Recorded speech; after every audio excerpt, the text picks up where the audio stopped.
দিনটা ছিল আমার জন্মদিন। জন্মদিনটা আমরা আমাদের মতন করে পালন করেছিলাম। তো চলুন আজকে আমি আমার জন্মদিনের দিনটা আপনাদের সাথে শেয়ার করি। এটা হচ্ছে রাত্রি 12টায় মেয়ের সাথে বাড়িতে কেক কাটা। Birthday, happy birthday.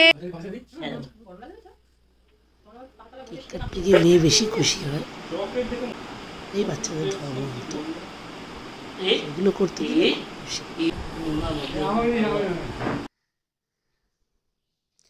এইটা আমার কাছে সব থেকে বেশি প্রিয় ছিল, এটা মামুনি আমার জন্য বানিয়েছে।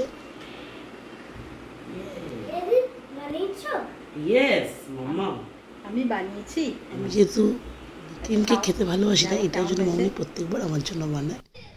তারপরে নিয়ে গেছিলাম আমার জন্মদিন, মেয়ের ডে আউট ছিল। তো এটা ওই লেক মলে ছিল এই জোনটা। অনেক দিনের ইচ্ছে ছিল, যেটা ফার্স্ট টাইম ওকে নিয়ে গেছিলাম। আমার জন্মদিনে ওর ট্রিট, খুব খুশি হয়েছিল। তারই ক্লিপিং কিছু দিয়ে দিলাম। এখান থেকে তো নামবেই না, জাম্পিং জাম্পিং করে মাথা খারাপ করে দিয়েছিল।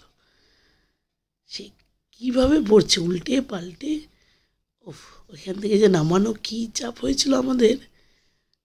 একটা টাইমিং থাকে যে এই টাইমের মধ্যে এখান থেকে বেরোতে হবে, ও টাইমে চলে যাচ্ছে ক্রস। তারপরে আমরা গেছিলাম মোগাম্বোতে ডিনার করতে। যে ফার্স্ট ছিল এটা কন্টিনেন্টাল ফুড, চিকেন আলাকেফ, ঘাটি কেটেছিল।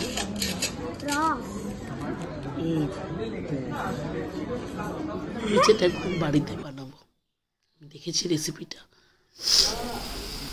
ছিল ফিশ সিজলার।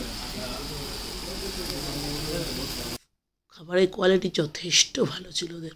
এইটা ছিল ক্র্যাব, ফাটাফাটি খেতে ছিল এটা। এটা একটা ডেজার্ট আইটেম, নামটা মনে পড়ছে না, ভেতরে আইসক্রিম আছে।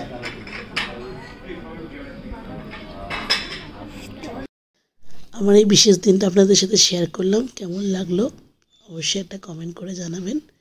ভালো লাগলে লাইক সাবস্ক্রাইব করতে ভুলবেন না। আজকের মতন টাটা, আবার দেখা হবে অন্য একটা ভিডিওতে। এটা ছিল আমার জন্মদিনের সবথেকে স্পেশাল গিফট।